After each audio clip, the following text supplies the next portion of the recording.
Welcome once again back to the lab. It is your old Professor Pilk, and of course today we've got to talk about the Pokemon Home Rewards, and more specifically one I just recently acquired that I did not think I would ever partake in.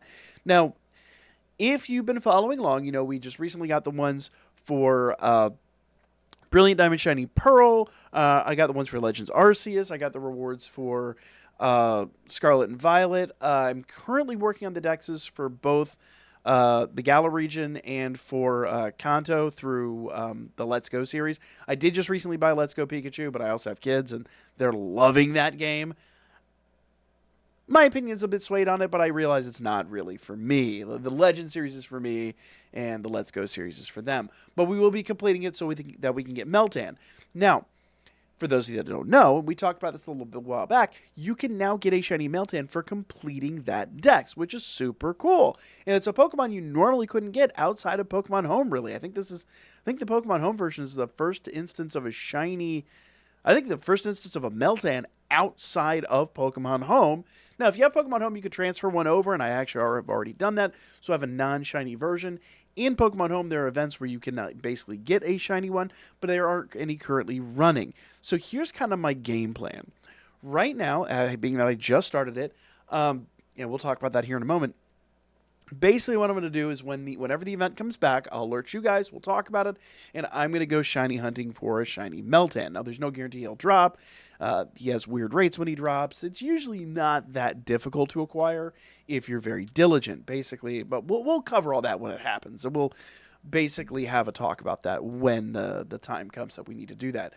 But to make a long story as short as possible, I have a regular Meltan, and being that we have Pokemon Go now, let's go ahead and get this going. We can get a Melmetal from the Pokemon Home Rewards just by linking up Pokemon Go.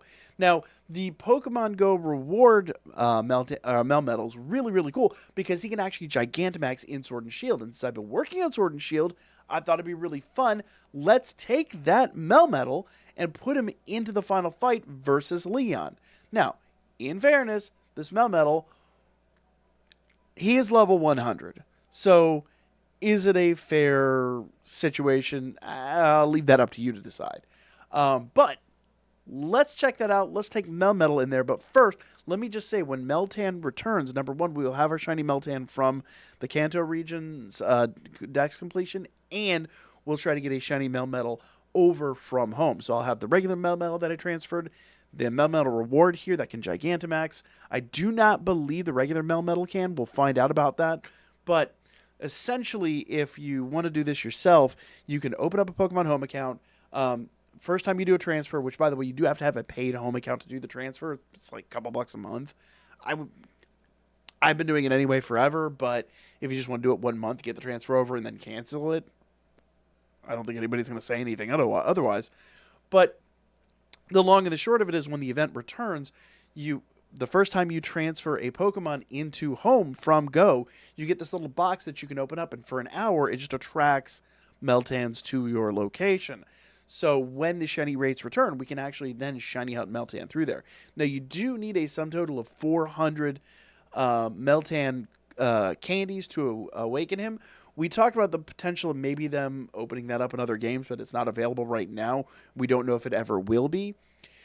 My first day doing that, though, which was yesterday, I attained well over 200 candies just yesterday in that hour. So it's very achievable. It's not hard at all if you're diligent and if you have an hour to kill, 2 times. You can open one of those boxes every 3 days, and then when you open that box, we'll cover that when the shinies return. But nevertheless, that's my current goal, is to have 1 shiny and 1 non-shiny, and one of each is going to be the gifts. So we'll cover that a little bit more when it drops. Let's go ahead and do Meltan versus Leon, or Melmetal versus Leon, because I think that's going to be super fun. So here we are back in Pokemon Sword and Shield, well, Pokemon Sword very specifically, and this is my character. If you've not watched any of the videos on Scarlet and Violet or any of that, same basic character I built in both games. Frankly, I think she's absolutely adorable. And we are going to do our best to take Leon down with only using Melmetal. Only using Melmetal. Now, I did make a couple of mistakes here, and we'll discuss that in ways that you can kind of work your way around it if you want to recreate this. Because once again, like, I didn't upgrade my Melmetal. He drops at level 100, which Leon's Mon are nowhere near that level, but they are super effective against him. So you do need to be aware of that first things first going into this. Now, to try to kind of work my way around that, I gave Melmetal the Bright Powder, because that should drop the accuracy of his Pokemon. But spoiler alert, it didn't do anything in my particular instance. So, you know, if you kind of want to redo this, I don't know if I'd recommend it again. But if it works out, it works out. If it doesn't, it doesn't. Mistake number 2 I'll do right here at the beginning.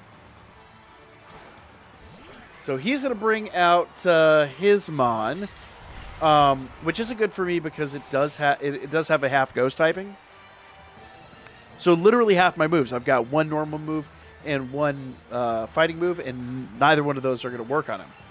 But being that he normally opens up with a defensive move, your first attack kind of fails anyway, so I went ahead and used an X speed. Now, if I were to do this over, I would do an X defense, not an X speed. Because while I outspeed him and while I outspeed Seismitoad, there only 2 of the 6 do I actually outspeed, even with that. Melmetal is very slow. Okay, so we're going to use a Thunder Punch here. Remember, Melmetal powers up punch moves, but he also got a crit there, which is very nice. Here we go. Perfect. Absolutely great. So, one-shot his first Mon. Didn't take any damage. That's an excellent situation. Now, he's going to bring out Cinderace, which is bad for me because Cinderace is super effective against us. Twice, in fact.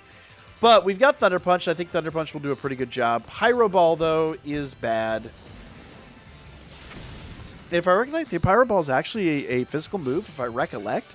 So that would have been a great situation in which X Defense would have helped us drastically.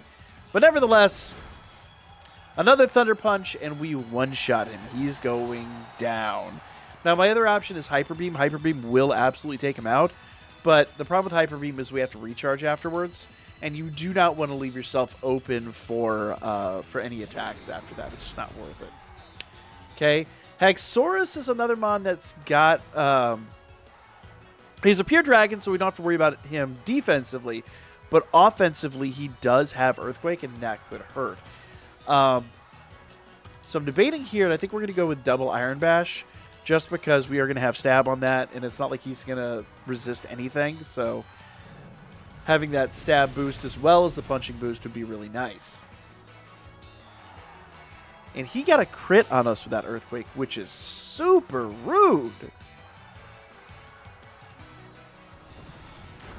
But we got to take him down, and I actually completely forgot about that, because normally he would hit twice, but one hit was enough, which is fantastic.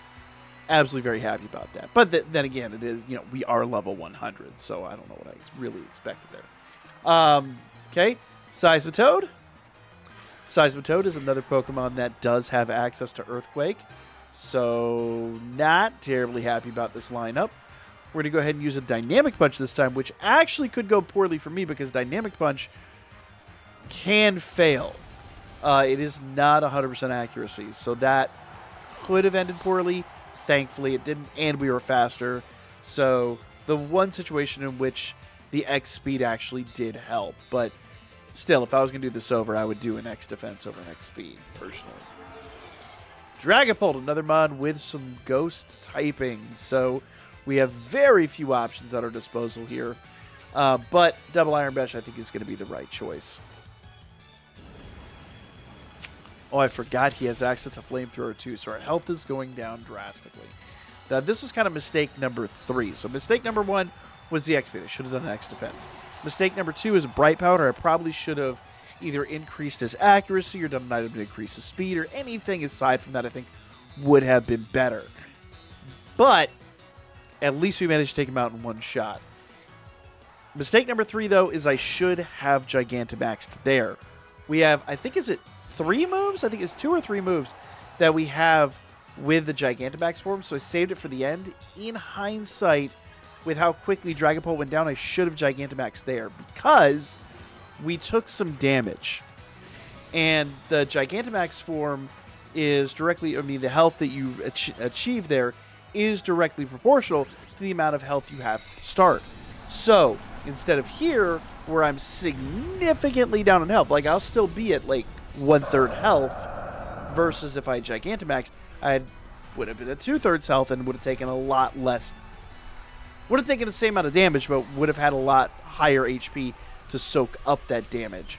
So I'd go into this with like 300 to 400 HP instead of like 250 HP. So, but it is what it is. By the way, this is the whole reason I did it. I love the Gigantamax form. It's super cool. So yeah, he's at 290 HP, and I would have probably had him well over 400 HP. So it is what it is. And being that Charizard has access to fire moves, I was worried about that. I was very concerned that that was going to end very poorly. But thankfully, here we go. Max Lightning, and it's super effective. One-shot the Charizard. Fan-friggin-tastic. Couldn't be happier. And we literally used one Melmetal to take down his whole team. Now, in fairness, did the critical hit help us at the beginning? Probably. But I think an X defense and use of an item that increases accuracy or speed probably would have been significantly better than the Bright Powder, because it was not a factor at all. And Gigantamax on the prior Pokemon, because then we definitely one-shot him, and then knowing now that we one-shot Charizard, it is what it is. But nevertheless, we have now defeated the Galar region champion. So now I've got to go to the DLC, finish my collection, and then we'll go get that shiny Keldeo. And once we do the shiny Meltan, once we do the shiny Keldeo, we'll talk about all that. So basically, until then, we're just going to bask in the win here. Such a great time. It's fun to like finally have beaten this game. I've owned this game for a long time. And we've attempted a Wonderlock on it, but kind of didn't wind up finishing that project, unfortunately. We'll probably revisit it. If you guys want to see us revisit the Wonderlock, let me know in the comments, because I would 100% do that again. That was a ton of fun. And there we are. Make sure you guys like... Oh, apparently the video ended there. So make sure you guys like, subscribe, all that good stuff. I thought we got the final fireworks, but apparently not. And we'll be back with more soon.